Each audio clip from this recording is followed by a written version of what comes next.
আল্লাহ যদি হাসরের ময়দানে বলে, বান্দা এটা আমার দেওয়া জিহ্বা ছিল, কতজন রে ডাকলি বন্ধু। আল্লাহ যদি বলে, বান্দা আমার এই জবানে আমার নামটা কি আমি একবারও শোনার অধিকার ছিল না? আমার এই কপালটায় আজকের সারাদিনে আমি একটা সেজদাও পাওনা ছিলাম না?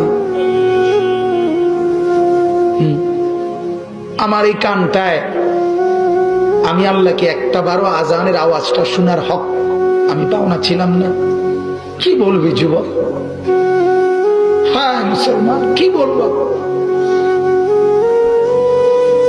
বলো না বাপ, কি বলবো?